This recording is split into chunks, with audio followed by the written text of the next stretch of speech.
Do you ever start a project and then think you're doing yourself a favor by getting a lot done all at once, only for all that work to hang around your neck like a very heavy albatross?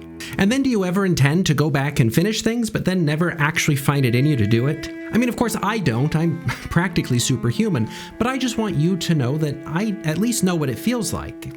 Intellectually, anyway. On an unrelated note, I have prepared today for your viewing pleasure 3 videos that I started and then never finished.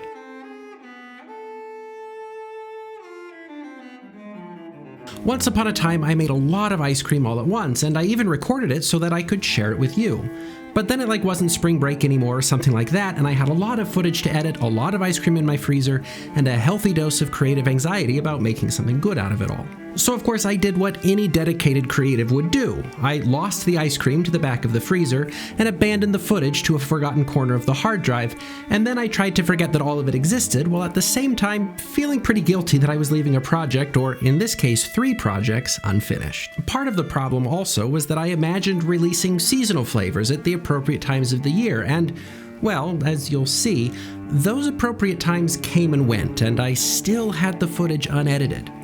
And that, dearest viewers, is what we might call a creative tailspin. But guess what? Roughly a year and a half later, I was feeling vexed and exerting control in the only way I knew how. I cleaned out the freezer, rediscovered those forgotten half-pint remnants of yesteryear Providence, and promptly disposed of them. But then I figured it was high time to share what I did with you, and that's what this is. And I know that I just said that like a minute or 2 ago, but now I've spent even more time saying it. Aren't you glad you're here? And I can think of no better way to do this than in alphabetical order by penultimate letter. So we'll begin today's trio of postmortems with a little treat called Double Butternut Crunch. And this video is one I actually recorded in its entirety, but just never got around to editing. Oopsie daisy.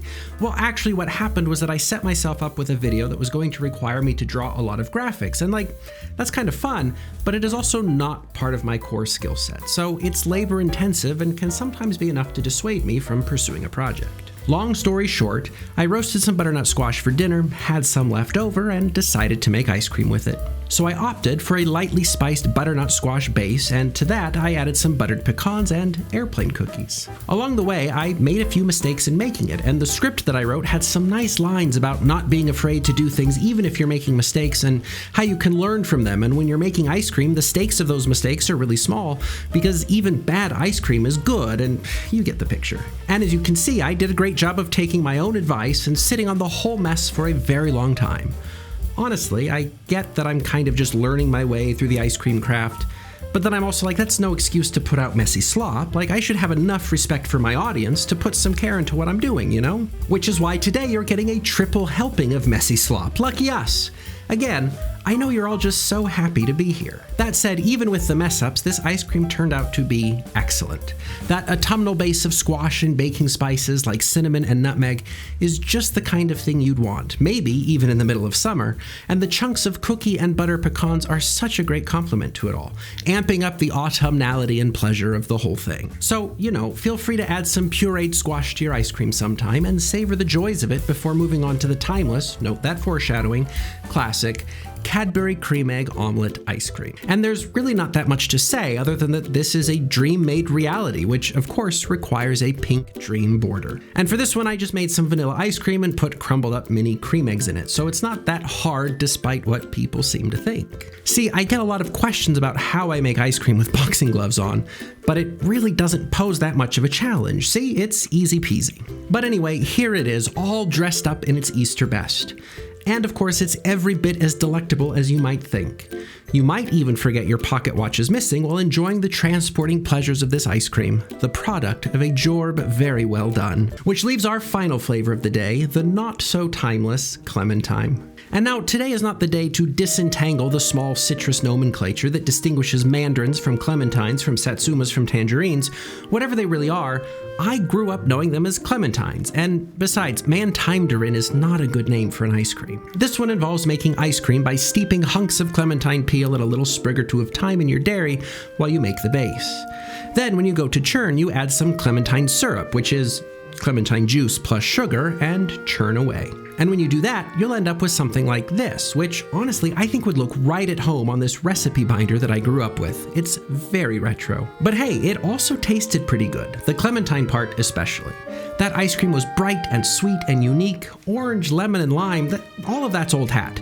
Clementine though, that's unique and charming. And yes, there is time, and I'm kind of lukewarm about it still. It's just a little bit muddy tasting, which could be an issue with my thyme supplier because, of course, you know, it really is just so hard to find thyme.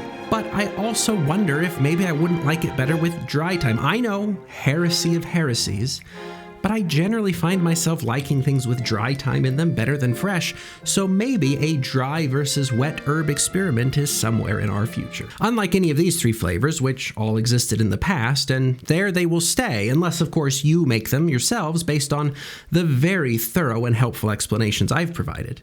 Once again, aren't you glad you showed up today? I know at least that I'm glad that you showed up today. It's always better to have company when you're basking in your abandoned failures. But the good news is that I got 3 pint containers back after melting the desiccated remains of these 3, so we're finally back into some kind of business. And I don't know, maybe the next video will be good. It's awfully good of you to still be here though. Maybe I'll reward you with something good in turn. Ooh, I know what will more than compensate you for time lost.